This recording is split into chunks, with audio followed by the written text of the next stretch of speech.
Badan Meteorologi, Klimatologi, dan Geofisika (BMKG) memantau kemunculan 3 bibit siklon tropis di sekitar wilayah Indonesia. Fenomena ini diperkirakan berpotensi memicu hujan deras, angin kencang, dan gelombang tinggi di sejumlah provinsi dalam beberapa hari ke depan. Kepala BMKG, Teguh Faisal Fatani, menjelaskan, berdasarkan pantauan Tropical Cyclone Warning Center Jakarta hingga pukul 7 WIB, ketiga sistem aktif tersebut adalah bibit siklon tropis 90S di Samudra Hindia Selatan, Banten, Jawa Barat, 93S di sebelah barat Laut Australia, dan 92P di Teluk Carpentaria Selatan, Papua Selatan. BMKG mengimbau masyarakat tetap tenang, namun meningkatkan kewaspadaan terhadap potensi dampak seperti genangan air dan angin kencang, serta selalu merujuk pada kanal resmi BMKG. Menurut PLT, Deputi Bidang Meteorologi BMKG, Andri Ramdhani, bibit 90S memiliki peluang tinggi berkembang menjadi siklon tropis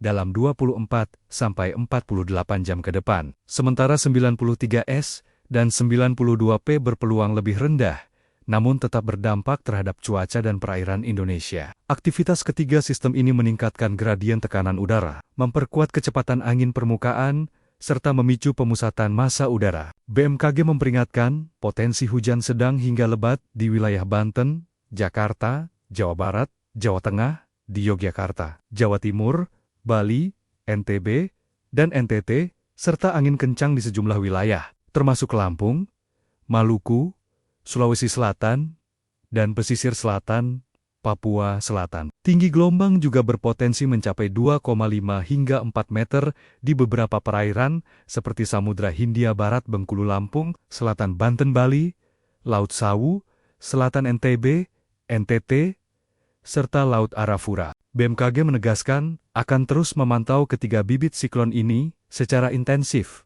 dan memperbarui informasi secara berkala. Masyarakat diminta waspada terhadap potensi hujan lebat, disertai kilat atau petir, angin kencang, serta dampak hidrometeorologi seperti genangan, banjir, dan tanah longsor di wilayah rawan. Emiten properti PT Lipo Cikarang Tbk membukukan nilai prapenjualan atau marketing sales sebesar 1,65 triliun rupiah hingga akhir Desember 2025.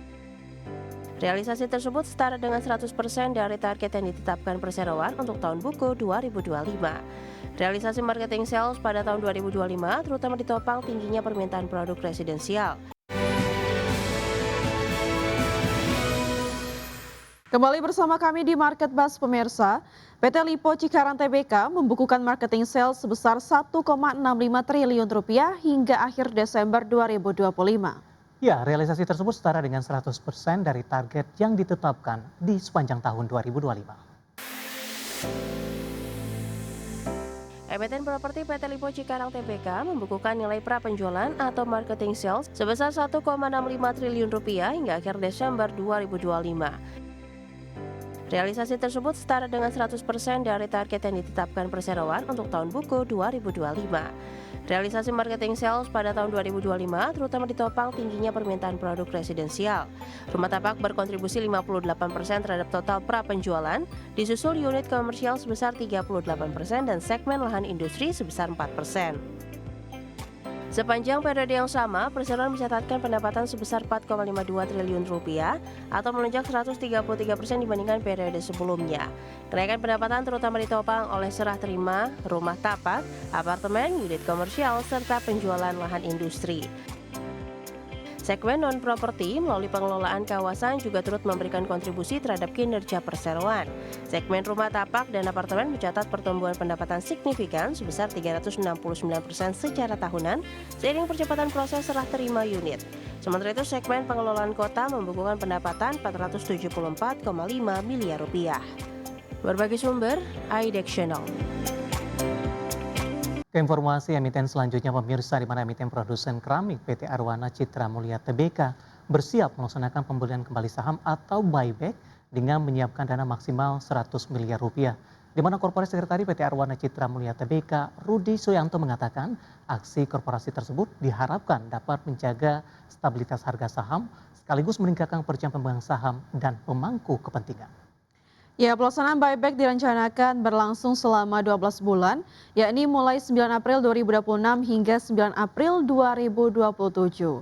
Setelah memperoleh persetujuan RUU PST. Dalam rencana tersebut, perseroan mengalokasikan dana maksimal 100 miliar rupiah yang seluruhnya bersumber dari kas internal. Jumlah saham yang akan dibeli kembali akan bergantung pada harga saham pasar dengan ketentuan harga pembelian tidak melebihi harga transaksi sebelumnya sesuai peraturan yang berlaku. Manajemen menegaskan pelaksanaan buyback diperkirakan tidak akan berdampak pada penurunan pendapatan maupun kegiatan operasional perseroan. Selain itu, dampak terhadap biaya pembiayaan juga dinilai sangat kecil.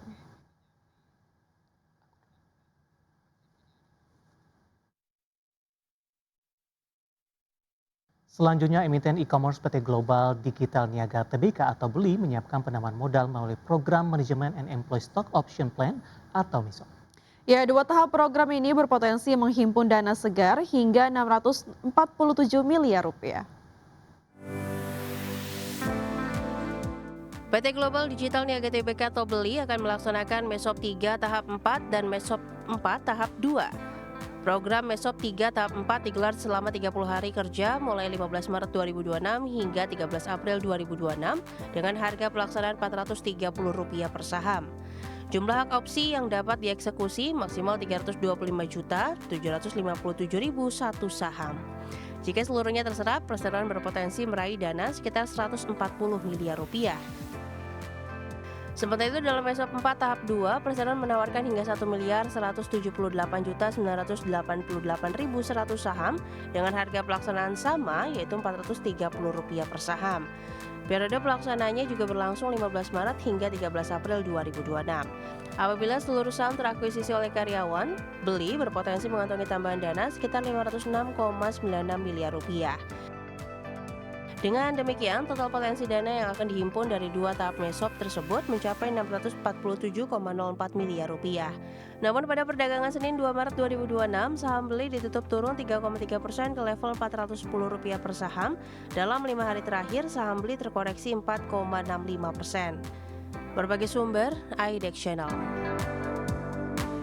Terima kasih untuk Anda yang masih bergabung bersama dengan kami. Di segmen ini kita akan review jalan perdagangan hari kemarin. Harga saham gabungan mengalami koreksi cukup dalam dan bagaimana proyeksinya hari ini, di mana saham-saham perbankan dan konglomerasi hari kemarin dan juga beberapa saham big cap menjadi pemberat utama. Namun sebelumnya kami akan menyampaikan beberapa informasi mungkin sebagai tambahan untuk Anda dalam mempersiapkan di perdagangan di sepanjang hari ini. Kita ke informasi yang pertama pemirsa, di mana indeks harga saham gabungan ditutup di zona merah dengan melemah dalam di 2,65% di perdagangan awal pekan. Indeks tersengat sentimen negatif perang di Timur Tengah yang melibatkan Amerika Serikat dan Israel menyerang Iran. Indeks harga saham gabungan ditutup di zona merah dengan pelemahan 2,65% di level 8.016,83 di perdagangan Senin. Level penutupan ini merupakan level terendah intraday.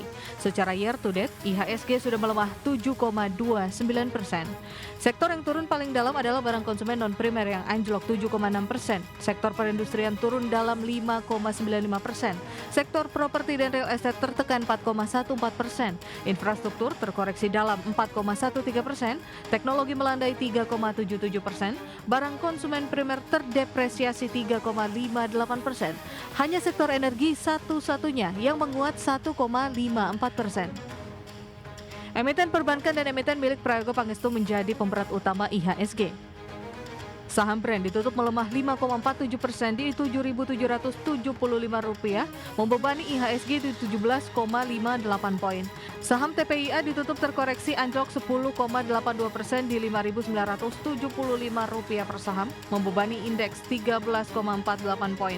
IHSG juga terbebani pelemahan saham perbankan Big Caps, diantaranya saham BMRI yang ditutup melemah 3,79% di Rp5.075 per saham, membebani indeks di 15,53 indeks poin. Saham BBRI ditutup terkoreksi 2,3% di Rp3.820 per saham, membebani IHSG di 14,15 poin. Saham BBCA ditutup tertekan 2,09% di Rp7.025 per saham, membebani IHSG di 11,84 indeks poin. Adapun penyebab anjloknya IHSG di Senin adalah imbas dari konflik antara Amerika Serikat, Israel, dan Iran yang semakin meningkat menyusul kabar tewasnya pemimpin tertinggi Iran, Ali Khamenei. Situasi ini memicu kekhawatiran pasar terhadap potensi gangguan pasokan energi global, serta meningkatnya ketegangan geopolitik di kawasan Timur Tengah. Dalam perkembangan terbaru, Kepala Dewan Keamanan Nasional tertinggi Iran, Ali Larijani menegaskan pihaknya tidak akan bernegosiasi dengan Amerika Serikat. Berbagai sumber IDX Channel.